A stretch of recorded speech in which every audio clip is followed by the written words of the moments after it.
எங்களுக்குள் எந்த உராய்வும் இல்லை, ஊழலும் இல்லை, உரசலும் இல்லை. மக்கள் தீர்ப்புக்கு பின்னால் யார் போறாங்களோ அவர்கள் தொடர்ந்து வெற்றி பெறுவார்கள். மக்கள் தீர்ப்பை யார் எதிர்க்கிறார்களோ அவர்கள் நிற்க மாட்டார்கள். இந்தியாவில் பிஜேபியோட கூட்டணி அமைக்காத ஒரே கட்சி காங்கிரஸ். எப்ப காங்கிரசும் திமுக ஒன்றிணைகிறார்களோ அப்பொழுது மட்டும்தான் முஸ்லிம்கள் வாக்கு கிடைக்கும். இந்துக்களை இன்னைக்கு பாஜகவை நம்பல. கூட்டணி இல்லாம திமுக நின்றுச்சா? கூட்டணி இல்லாம இருந்தா திமுகவுக்கு எப்பவுமே 20-25 விழுக்காடு வாக்குகள் தான் இருக்கும். காங்கிரஸ் சேர்ந்து இருந்தனாலதான் கடந்த தேர்தலில் அந்த அளவுக்கு வாக்கு வாங்க முடிஞ்சுச்சு. மதசார்பின்மை திமுகவுடைய இதுல இருந்து போயிடும்.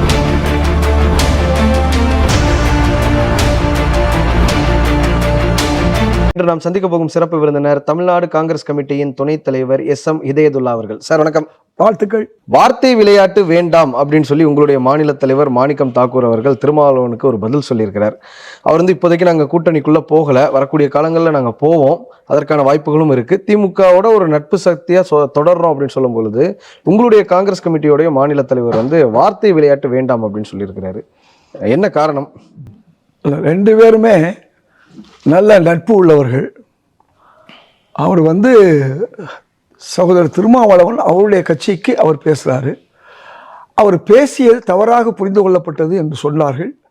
நாங்கள் இப்பொழுது கூட்டணியில் இருப்பதனால் இந்த கூட்டணியில் தான் இருக்கோங்கிறத சொல்லிட்டாங்க. ஆனால் அவர் என்ன சொன்னார்னா, இன்னும் நாங்கள் கூட்டணி அமைக்கலைன்னு சொல்லி சகோதரர் திருமாவளவன் சொன்னார்கள். அதுதான் உண்மை. அன்னைக்கு அதற்கான ஒரு பூர்வாங்க பேச்சு சென்னை கோவளத்தில் நடந்தது. அது ஃபேக்ட் தான். அது ரெண்டு புறத்திலும் தவறாக எடுத்துக்கொள்ளப்பட்டதா அல்லது தவறாக மக்கள் எடுத்துக்கொண்டார்கள் சொல்ல முடியாது. எங்களுக்குள் எந்த உராய்வும் இல்லை, ஊழலும் இல்லை, உரசலும் இல்லை. ஆனால் நீங்கள் பார்த்துருப்பீங்க, மதிமுகவும் காங்கிரஸும் சேர்ந்து திருமாவளவன் அவர்களுக்கும் விசிகாவிற்கும் அழுத்தம் கொடுக்குறாங்க கூட்டணிக்குள்ள வர வைக்கிறதுக்கு அப்படிங்கிற ஒரு செய்தி இன்னைக்கு வந்திருக்கு. அந்த மாதிரி எனக்கு தெரிஞ்சில்லை. மதிமுக திமுக விட்டு வெளியேறிருக்கு. இன்றைக்கு அனைத்து கட்சிகளும் திமுகவிலிருந்து கூட்டணி கட்சிகள்லாம் வெளியாக இருக்காங்க. ஒவ்வொன்றும் வெவ்வேறு கட்சிகள், ஒவ்வொருத்தருக்கும் ஒரு கொள்கை இருக்கும். அவர்கள் நடக்கக்கூடிய பாதை வேறாக இருக்கும். ஆனால் எங்களுக்குள்ளே உள்ள இந்த உறவு இருக்கு இல்லையா, அது உங்களுக்கு கோவளம் அன்னைக்கு உங்களுக்கு பார்த்துருப்பீங்க. அந்த தாவேகாவுடைய கூட்டணி கட்சிகளுடைய கூட்டம். அது இன்னும் கூட்டணி கட்சிகளுக்கு பேர் வரல, யார் யார் இருக்காங்கன்னு சொல்லலை. இருக்கிற கட்சிகள் பூரா ஒன்றிணைந்தார்கள். எல்லாருமே ஒரு சேர கைதூக்கினார்கள். அதையும் நம்ம பார்த்தோம். அதில் உங்களுக்கு அனைத்து கட்சிகளும் பார்த்தாங்க. அன்றைய தினம் கம்யூனிஸ்ட் கட்சிகள் அவங்க காலையில் கூட்டில் ஆமாம், அவங்க இதில் இடம்பெறாதனால, அமைச்சரவையில் இடம்பெறாதனால, வெளியிலிருந்து ஆதரவு கொடுக்கறதுனால காலையில் முதல்வர் விஜய் அவர்களை போய் பார்த்துட்டு பேசிட்டு வழக்கம் போல் அவர்கள் கோரிக்கையை கொடுத்துட்டு வந்துட்டாங்க. மதிமுகவும் எந்த அமைச்சரவையிலையும் இடம்பெறலை. 2 எம்எல்ஏக்களும் ராஜினாமா பண்ணல, நாங்கள் திமுக எம்எல்ஏக்களாவே தொடர்றோம்னு சொல்லிட்டாங்க. அவங்க அந்த கூட்டணியில் கலந்துக்கிறாங்க. கம்யூனிஸ்ட் கலந்துக்கலன்னா அவங்க கொஞ்சம் டிஸ்டன்ஸ் மெயின்டைன் பண்ணணும்னு நினைக்கிறாங்கன்னு வெட்ட வெளிச்சமாக தெரியுதுல்ல. அப்படி அர்த்தம் இல்லை. மதிமுகவுடைய எம்எல்ஏக்கள் மதிமுக வசம் இல்லை. அவர்கள் நம்பினார்கள் திராவிட முன்னேற்ற கழகத்தை. அந்த உதயசூரியன் சின்னத்தில் நின்றாங்க. அவங்க சொன்னதை கேட்டு திராவிட முன்னேற்ற கழகம் என்ன செஞ்சுருக்கணும், இவர்கள் மதிமுகவை சேர்ந்தவர்கள் அறம் தர்மம் என்று பேசினால், நாங்கள் துரோகம் செய்ய மாட்டோம் என்று பேசியிருந்தால், அந்த 2 எம்எல்ஏக்களையும் கூப்பிட்டு, நீங்கள் சூரியன் சின்னத்தில் நின்றாலும் கூட நீங்கள் மதிமுக சேர்ந்தவர்கள், உங்கள் 2 பேர்னாலும் நாங்கள் மீண்டும் ஆட்சியை பிடிக்க போக முடியாது, அதனால் நீங்கள் திரு வைகோ அவர்களும் சென்று விடுங்கள், மதிமுக சென்று விடுங்கள் சொல்லியிருக்கணும். ரைட். திரு வைகோ அவர்களும் இந்த விஷயத்தில் பெருந்தன்மையாக விட்டு கொடுத்துட்டாரு தான் நான் நினைக்க முடியும். அதோட விட்டுட்டாரு. ஏன் விட்டுட்டாருன்னா, ஏன்னா ராஜினாமா பண்ண சொல்லி அவங்க பண்ணல. வைகோ கையறு நிலையில் இருக்காருன்னு தானே சொல்ல முடியும். பெருந்தன்மைன்னு நம்ம அறம் அதாவது வேற கட்சியா திமுக போன்ற கட்சியா இருந்தா அவர்களை இந்நேரம் என்னென்ன சொல்ல முடியுமோ அவளும் சொல்லி முடிச்சிருப்பாங்க, அதிமுகவா இருந்தாலும். ஆனால் வைகோ அவர்கள் கூப்பிட்டாங்க, நம்பினாரு. அந்த நம்பின அளவுக்கு அவர்களும் இல்லை. எந்த கட்சியை நம்பி சூரியன் சின்னத்தில் நின்றாங்களோ அந்த கட்சியும் இல்லை. இதுதான் உதாரணம். ஒரு விஷயத்தில் புரிஞ்சுக்கொள்ளணும். திரு வைகோ அவர்கள் மத்திய அமைச்சராக ஆகியிருக்க முடியும். அந்த அமைச்சரவையில் வேணாம் சொன்னவர். அவர் பேரை பயன்படுத்தி அன்னைக்கு திமுகவில் 2 மந்திரி சபையில் இடம்பெற்றார்கள். உங்களுக்கு நன்றாக தெரியும். அதனால வைகோ அவர்கள் அதை பெரிதுபடுத்தவில்லைன்னு தான் நான் சொல்ல முடியும். அதை பெரிதுபடுத்தியிருந்தால் அந்த 2 பேரையும் வந்து ஏதாவது ஒரு அடாவடித்தனம் செய்திருக்க முடியும். வெட்டிட்டாரு. இல்ல அவங்களுக்கு வந்து வைகோ அவர்களே சொல்றாரு என்னன்னா வெற்றி வாய்ப்பு குறைவு என்னாச்சு அப்படின்னு அவங்க சொல்றாங்க. கடையநல்லூர் தொகுதியில் கிட்டத்தட்ட 45,000 இஸ்லாமியர்கள் ஓட்டு இருக்கு. அது பெரும்பாலும் திமுகவுக்கு போகக்கூடிய சூழல் இருக்கும்போது வெற்றி வாய்ப்பு கேள்விக்குறி. அங்கே விசில் வந்து 3வது இடத்திற்கு தள்ளப்பட்டிருக்கு. அந்த கன்சர்னை அவங்க சொல்லியிருக்கிறாங்க. சீர்காழி உங்களுக்கே தெரியும், அது டெல்டா பெல்ட்னாவே திமுகவோட கோட்டை அப்படின்னு. 2 பேர் ரிசைன் பண்ணாலும் அவர்கள் திரும்ப ஜெயிப்பாங்களாங்கிறது ஒரு ஐயம். அதோட 2 பேர்த்துக்கு திரும்ப சீட்டு கொடுப்பாங்களான்னு அந்த எம்எல்ஏக்களுக்கே ஒரு அச்சம் வந்துருச்சு. உங்களுக்கு ஒரு உதாரணம் சொல்கிறேன். கூட்டணி இல்லாமல் திமுக நின்றுச்சா? இல்லை. நின்று இருந்தால் என்ன நடக்கும்? ஒரு காங்கிரஸை மட்டும் கணக்கெடுத்துங்க.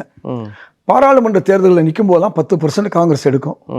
25 சீட்டு 28 சீட்டு எடுக்கக்கூடிய ஒரு காலகட்டத்தில் என்ன நடக்கும்? 4 விழுக்காடு 5 விழுக்காடு வாங்கும். இதுதான உண்மை. தனியாகவே நிற்கும் போது 4 விழுக்காடு. 2014 2G பிரச்சனை வந்த பிறகும் கூட இந்தியாவே காங்கிரஸை புறந்தள்ளிய நேரத்தில் திமுகவால் அந்த பாதிப்பு ஏற்பட்ட நேரத்தில் காங்கிரஸ் எடுத்தது 4 விழுக்காடு. அப்போ 2014 வாசனை இல்லை. 2014 உங்களோட தான். 2014 உங்களுக்கு காங்கிரஸ் தான் முக்கியம். இன்னைக்கு அந்த காங்கிரஸ் தான் எல்லாரும் மதிக்கிறாங்க. அப்ப யுனைடெட் காங்கிரஸ் தம்பி, அப்போ வந்து ஒரு யுனைடெட் காங்கிரஸ் இருந்தது. நான் வந்து ஒரு பெரிய விஷயத்தை சொல்லிட்டு வரேன். ஒண்ணுமில்லாத ஒரு விஷயம். வாசன் எத்தனை எம்எல்ஏ வச்சிருக்காரு? எத்தனை கவுன்சிலர் வச்சிருக்காரு? ஒரு கவுன்சிலரா இருக்காங்களா? காங்கிரஸ்ல எத்தனை கவுன்சிலர் இருக்காங்க? காங்கிரஸ்ல மேயர் இருக்காங்க, துணை மேயர் இருக்காங்க. அப்ப காங்கிரஸ் கட்சி 4 விழுக்காடு இல்லை 5 விழுக்காடு வச்சாலும் கிட்டத்தட்ட 2 லட்சம் ஓட்டில் எவ்வளோ ஓட்டு வருது? 8,000 ஓட்டு காங்கிரஸுக்கு மட்டும் வருது. சரிதானா? 1 லட்சத்துக்கு மேலே திமுக ஓட்டு இருக்குதுன்னு வச்சுக்குவோம். 20 தொகுதிகளில் 5,000 ஓட்டில் வெற்றி பெற்றிருக்கார்கள் திமுக. தள்ளிங்க 8,000 ஓட்டில் 40 இடங்கள்லேருந்து வெற்றி பெற்றிருக்கார்கள் திமுக வெறும் இந்த எலெக்ஷனில். அப்போ காங்கிரஸ் மட்டும் இல்லைன்னா அவங்க 40 இடங்கள் பெற்ற முடியாது. இப்போ மதிமுகவையும் ஐயுஎம்எல்லையும் கம்யூனிஸ்ட் கட்சிகளையும் விசிகாவும் சேர்த்தீங்கன்னா இந்த 8,000ங்கிறது 10,000 12,000 போகும். ஆனா நீங்க உங்களுக்கு ஒரு புள்ளிவிவரம் தெரியும். தேர்ந்த அரசியல் நான் சொல்லி முடிச்சுக்கிறேன். அதனால சீட்டு நாங்க கொடுத்தோம்லாம் யாரும் சொல்ல முடியாது. அப்படி கொடுத்துருந்தா வன்னியரசுக்கு 4 கொடுத்துருக்கலாம், வேல்முருகனுக்கு 4 கொடுத்துருக்கலாம். ஏன் கொடுக்கல? காங்கிரஸுக்கு ஏன் 3 கூட கொடுத்தாங்க? இதெல்லாம் சிந்திச்சு பார்க்கணும். அதனால யாரோ ரோட்ல போறவங்களுக்கு எம்பி சீட்டோ எம்எல்ஏ சீட்டோ கொடுக்க போறது இல்லை. இதுதான் உண்மை. அதனால கூட்டணியா இருக்கனால தான் கொடுக்க முடிச்சு. கூட்டணி இல்லாம இருந்தா திமுகவுக்கு எப்பவுமே 20லிருந்து 25 விழுக்காடு வாக்குகள் தான் இருக்கும். இல்ல நீங்க எப்பொழுதுமே வந்து நீண்ட ஆண்டு காலமாக அரசியல் களத்தில் இருக்கிறவர். உங்களுக்கு தெரியும், இன்றைய தேதியிலே நீங்க பாக்குறீங்க இஸ்லாமியர்கள் செல்வாக்காக இருக்கக்கூடிய தொகுதிகள் எல்லாத்துலயுமே திமுக கைப்பற்ற இருக்கு. நீங்க கடையநல்லூர் எடுத்திருக்கலாம், பாபநாசம் எடுத்திருக்கலாம், நாகப்பட்டினமா இருக்கலாம், ஏன் சிதம்பரமா இருக்கலாம். இங்க உதயநிதி ஸ்டாலின் ஜெயிச்சதுக்கு காரணம் இஸ்லாமியர்கள் ஓட்டு. சேப்பாக்கம் சைடு அந்த சரௌண்டிங்ல இருக்கக்கூடிய இஸ்லாமியர்கள் ஓட்டு. இப்போ இன்றைய தேதியிலையுமே அவங்க விஜயை நம்பாம கிறிஸ்டியன்ஸ் பெரும்பாலும் நம்பியிருக்காங்க அப்படிங்கறத நம்ம பார்க்க முடியுது. முஸ்லிம்ஸ் பெரும்பாலும் திமுக கூட்டணியே திமுகவை தானே நம்பியிருக்காங்க. நீங்க சொல்வது ஓரளவு உண்மை, நான் இல்லைன்னு சொல்லல. முஸ்லீம்கள் எல்லாரும் திமுகவில் இருந்திருந்தா திமுகவுடைய பல்வேறு நிலைகளில் இன்னும் கொஞ்சம் அவங்க வெற்றி பெற்றிருப்பாங்க தனியாக நிற்கும் போது. அப்படி இல்லை. காங்கிரஸ் கட்சியோடு சேரும்போது ஏன் இன்னைக்கு அவங்க கதறாங்கன்னா காங்கிரஸ் கட்சி இல்லைன்னா மக்கள் வந்து இது பிஜேபிக்கு எதிரான காங்கிரஸ் கட்சி இல்லைன்னு சொன்னால் என்ன நடக்கும் சொன்னால் மதசார்பின்மை திமுகவுடைய இதிலிருந்து போயிடும். காங்கிரஸ் சேர்ந்து இருந்தனால தான் கடந்த தேர்தலில் அந்த அளவுக்கு வாக்கு வாங்க முடிஞ்சுச்சு. நீங்கள் அதை ஒன்று புரிஞ்சுக்கணும். நீங்கள் காங்கிரஸ் கட்சியும் பிசிகால கூட முஸ்லீம்கள் நிறையா இருக்காங்க. முஸ்லீமுக்கு சீட்டு கொடுத்ததெல்லாம் உங்களுக்கு நன்றாக தெரியும். அதே மாதிரி ஐயுஎம்எல்ல முஸ்லீம்கள் இல்லாமல் அது முஸ்லீம் லீக் கட்சி இல்லை. இதெல்லாம் இணைஞ்சு தான் திமுகவுக்கு வாக்குகள் கிடைச்ச ஒழிய தனியாக திமுக ஜெயிக்கணும் அப்படின்னு சொல்லியிருந்தா பல இடங்களில் வந்து முஸ்லீம்கள் அதிகமாக இருக்க இடங்களில் திமுக பின்னடைவையும் சந்திச்சிருக்கு. சென்னை முழுக்க முஸ்லீம்கள் அதிகமாக இருக்காங்க, 25 விழுக்காடு. ஏன் பின்னடைவை சந்திச்சாங்க? நீங்க ஒரு தொகுதி சேப்பாக்கத்தை சொல்றீங்க, நான் ஏத்துக்கிறேன், நான் இல்லைன்னு சொல்ல மாட்டேன். அதனால இந்த கூட்டு சேரும்போது தான் அங்கே ஓட்டு வந்துடும். அப்படி இருந்திருந்தா 2014 திமுக தனியாக தான் நின்றுச்சு. வேலூர் ராம்நாடு ஜெயிச்சிருக்கணும் இல்லையா? ஜெயிக்கல. மூன்றாவது இடத்துக்கு தள்ளப்பட்டாங்க. 25 விழுக்காடு ஓட்டு வாங்கிட்டு அந்த டைம்ல உங்களுக்கே தெரியும் கடுமையான ஆன்டி இன்கமென்சி அப்ப இருந்தது. காங்கிரஸ் மேலையும் சரி, இவங்க மேலையும் சரி, திமுக மேலையும் சரி. உங்க கட்சியில இருக்கக்கூடிய முன்னாள் முதலமைச்சர் நாராயணசாமியே சொல்லியிருந்தாரு, நம்ம சேர்ந்து நின்று இருந்தா நம்ம கன்னியாகுமரி, பாண்டிச்சேரி மாதிரி தொகுதியெல்லாம் நம்ம 40ல ஜெயிச்சிருந்திருக்கலாம் அப்படிங்கிற ஒரு விஷயத்தை சொல்லியிருந்தாரு. உங்க வாதத்துக்கு தான் வர்றேன். நீங்க என்ன சொன்னீங்க, அனைத்து சமுதாய ஓட்டு வந்து திமுக கிடைக்குன்னு சொன்னீங்க. ஜெயலலிதா மாதிரி ஒரு மாஸ் லீடர் இருந்தாங்க. இஸ்லாமியர்கள் மோடியா லேடியான்னு கேட்கும்போது அவங்களும் சில என்ன அர்த்தம், ஓட்டு சிதறுன்னு அர்த்தம். 2016 எடுத்து பார்த்துக்கிட்டோம்னா 1+1 2 தான் இருக்கணும். நீங்க மாத்தி மாத்தி பேசக்கூடாது. நான் என்ன சொல்ல வர்றேன், முஸ்லீம்கள் பூரா திமுக ஓட்டு போடுறாங்கன்னு நீங்க சொன்னீங்க இல்லையா, அதுக்கு தானே வழக்கம் சொல்றேன். அப்படி நடந்திருந்தா இப்படி நடந்திருக்கும். திமுகவுடைய 25% வாக்குகளும் முஸ்லீம் கிறிஸ்தவ வாக்குகளும் சேர்ந்திருந்தா குறைஞ்சபட்சம் 5 இடங்கள் அவங்க ஜெயிப்பாங்க. கடுமையான நேரங்களில் திமுக வந்து சென்னையில 3 தொகுதி நிச்சயமா ஜெயிப்பாங்க. ஏன் அவங்க கோட்டை விட்டாங்க? இதெல்லாம் நம்ம சிந்திச்சு பார்க்கணும். அதனால முழு முஸ்லீம் வாக்களுக்கு அல்ல, எப்ப காங்கிரசும் திமுக ஒன்றிணைகிறார்களோ அப்பொழுது மட்டும்தான் முஸ்லீம்கள் வாக்கு கிடைக்கும். நீங்க சொல்றதுல இருந்தா இதை கேட்கிறேன். காங்கிரஸ் திமுகவும் எப்பெல்லாம் ஒண்ணு சேர்றாங்களோ அப்ப திமுகவுக்கு பெனிஃபிட்டா இருந்திருக்கு, காங்கிரஸ்க்கு பெனிஃபிட்டா இருக்கு. இப்ப நீங்க டிவிகேக்கு போயிருக்கீங்க, திமுகவுக்கு மட்டும் அது லாஸா இருக்கும், எங்களுக்கு பெனிஃபிட்டா இருக்கும்னா அது எப்படி எடுத்துக்க முடியும்? இன்னும் நாங்க டிவிகேக்கு போல, தேர்தல் வந்தா தான் போவோம். 29ல நாங்க போறோம்னு தான் நீங்க சொல்லிட்டீங்களா, அலைன் சீல் பண்ணிட்டீங்களே. தேர்தல் முடிஞ்சிருச்சா? 29 தேர்தல் பேசும்போது யோசனை பேசு. 29 தேர்தல் முடிஞ்சா முடியல. நடந்த தேர்தல் 26 தானே. 26 தேர்தல் தான் நம்ம உண்மையை சொல்ல முடியும். நாளைக்கு 29 என்னங்கிற நாளைக்கு தான் சொல்ல முடியும். அதனால சொல்றத பார்க்கும் பொழுது ஒரு வேற ஒரு ஒண்ணு கிடையாது. ஒரு விஷயம் புரிஞ்சுக்குங்க, தேர்தல் வரல, கூட்டணி முடிவாகல, 2029 எத்தனை சீட்டுலாம் முடிவாகல, அதுக்குள்ள நீங்க இதை பத்தி பேசுறது அதுக்கு ஒரு உதாரணம் சொல்லலாம். பொண்ணையே பார்க்கல, பிள்ளைக்கு பேர் வைக்கிற கதையா இருக்கு. நீங்க சொல்றதுல இருந்து காங்கிரஸ் தொண்டர்கள் வேற ஒரு ஆப்ஷன் இருக்குன்னு புரிஞ்சுக்க மாட்டாங்களா? 29ல ஒரு ஏன்னா நம்ம கையெழுத்து போட்டு கொடுத்துட்டோம், 29 வரைக்கும் நாங்க அலைன்ஸ் கண்டினியூ பண்றோம். புரிஞ்சுக்கோங்க, நாளைக்கு எதுவும் நடக்கலாம், அது வேற விஷயம். நாங்க இன்னைக்கு தேவைக்கோட இருக்கோம். சமீபத்துல நடந்த 5 மாநில தேர்தல்ல காங்கிரஸ் எதோட கூட்டணி வச்சிருக்கோ அந்த கட்சிகள் வீழ்த்தப்பட்டிருக்கு, கேரளாவை தவிர. அப்படி இருக்கும் பொழுது கேரளாவில் ஒரு சட்டமன்ற உறுப்பினர் 2016 ஜெயிச்சாரு, 21ல 0 ஆனிச்சு. அதன் பிறகு ஒரு எம்பி, ஒரு மேயர் வந்துட்டாங்க. இப்போ ஒரு எம்எல்ஏக்கள் இருந்தவங்க 3 எம்எல்ஏக்களா வந்துட்டாங்க. அதே மாதிரி அஸ்ஸாம்ல 3வது முறையா ஆட்சியை தக்க வச்சிருக்காங்க. வெஸ்ட் பெங்கால்ல முதல் முறையா ஹிஸ்டாரிக்கா ஒரு வின் பண்ணியிருக்காங்க. தமிழ்நாட்டில் பிஜேபி எதிர்த்த ஸ்டாலின் தோத்து போயிட்டாரு. பாண்டிச்சேரியில் கூட்டணி ஜெயிச்சிருக்கு. அப்படி இருக்கும்பொழுது இந்துக்களே பாஜக நம்பலன்னு சொல்லிட முடியுமா? நீங்க லோக்சபாவில் ஜெயிச்ச ஹரியானா, மகாராஷ்டிரா மாதிரி மாநிலங்கள்ல கூட பாஜக கிட்ட நீங்க விட்டு கொடுத்துட்டீங்க. 5 நிமிஷம் கேள்வி நீங்க கேட்டிருக்கீங்க, நான் தான் 5 நிமிஷம் பதில் சொல்லணும். என்னை 1 நிமிஷமாவது பதில் சொல்ல அனுப்பிப்பீங்களா? அதான் பேசலாம், அதான் முறை. 10 கேள்வியை கேட்டீங்க. பாராளுமன்ற கடந்த தேர்தலில் பாஜக வாங்கின பர்சன்டேஜ் ஓட்டு எவ்வளவு தெரியுமா? 35. அதுக்கு முன்ன 37, அதுக்கு முன்ன 33. இதுக்கு மேல பாஜக இந்தியா முழுக்க வாங்கல. மாநிலங்கள் தேர்தலையும் 40க்கு கீழே தான் வாங்கியிருக்காங்க. இந்தியாவில் இந்துக்கள் 40% இருக்காங்களா, இல்லை 35% இருக்காங்களா? இந்துக்கள் ஏறத்தாழ 85% இருக்காங்க. 85% இந்துக்கள் தான் காங்கிரஸுக்கும் மற்ற கட்சிக்கும் வாக்களிக்கிறாங்க. அப்ப 40 விழுக்காடு 39 37 விழுக்காடு வாங்குறதுனால முழு இந்துக்கள் வாட்டு வாங்கினாங்கன்னு சொல்ல முடியாது. அது போக அவர்கள் வெற்றி பெறக்கூடிய பல இடங்கள்ல, அதுவும் வட இந்தியாவில் மட்டும்தான் தேர்தல் கமிஷன் அவங்களுக்கு உதவுது. எந்த அளவுக்கு உதவுதுன்னா, அவங்களுக்கு தேர்தல் எந்த தேதியில் வைக்கலாம், எத்தனை கட்டமாக வைக்கலாம், எந்த அளவுக்கு அவங்களுக்கு உதவலாம் என்பதெல்லாம் அவங்க செய்கிறாங்க. அதனால இது நாளுக்கு நாள் முதல் தேர்தல், 2வது தேர்தல், 3வது தேர்தல் அவங்க வந்து பின்னடைவு. இன்னைக்கு அவங்க சிறுபான்மை அரசு தான். அதனால கோவாவில் இருந்து மேகாலயா, மணிப்பூர், பல ஊர்கள் நடந்தது என்னன்னா, ஒரு சீட்டு தான் இருந்தாங்க திரிபுராவில். ஆனால் ஆட்சியை பிடிச்சாங்க. எப்படி பிடிச்சாங்க? அவங்களுக்கு வரக்கூடிய தேர்தல் நிதி பணம் வந்து பல்வேறு வகையில் அவங்க மோசடி பண்ணுறாங்கன்னு ஏற்கனவே மோசடி பிரச்சனை இருக்குது. பணத்தை வைத்துக்கொண்டு அவர்கள் விலைக்கு வாங்குகிறார்கள் தான் நமக்கு தெரிஞ்ச விஷயம். அதனால எங்கேயுமே அவங்க வெற்றி பெறல. இன்னைக்கு அவங்க ஆட்சி ஆளக்கூடிய 7 மாநிலங்களில் வந்து என்ன நடந்துச்சுன்னு சொன்னால், வெற்றி பெற்றது அல்லது அதிகமான இடங்களை பெற்றது காங்கிரஸ் கட்சியோ அந்த மாநில கட்சிகளோ. ஆனால் நடந்தது என்னன்னு சொன்னால், இவங்க போய் அங்கே இருக்கக்கூடிய எம்எல்ஏக்களை விலைக்கு வாங்கி வந்தாங்க. சில இடங்கள்ல மத்திய பிரதேசத்துலையும் உங்களுக்கு நடந்தது தெரியும், கர்நாடகத்திலும் நல்லா தெரியும், மகாராஷ்டிரம் தெரியும். என்ன நடந்துச்சுன்னா எல்லாமே பெரிய தம்பி கேளுங்க தம்பி. என்ன நீங்க 5 நிமிஷம் பேசும்போது நான் 2 நிமிஷம் பேச வேணாமா? அதுதான் முறை இருக்கணும். அதனால நான் முடிக்க போறேன். நீங்க என்னை கேளுங்க. உங்களை கேள்வி தான் அதிகமாக எதிர்பார்க்குறேன் உங்கள்கிட்ட இருந்து. நான் அதிகம் எதிர்பார்க்குறேன். அப்பதான் நான் பதில் சொல்ல முடியும். அப்ப பாஜகவுக்கு முழுமையான இந்துக்கள் வாக்குங்கிறது தப்பு. பாஜக முழுமையான வெற்றி பெற்றது தப்பு. 3000க்கு அதிகமான சட்டமன்ற உறுப்பினர்கள் அவங்கள்ட்ட இருக்குது 1600 தான். மீதி காங்கிரஸும் மற்ற கட்சிகள் இருக்கு. அதனால பாஜக என்பது ஒரு மாயை. இப்ப நான் கேள்வி கேட்டலாமாங்க? நல்லா கேள்வி. 2023 இந்தியா கூட்டணின்னு ஒன்று உருவானுச்சு.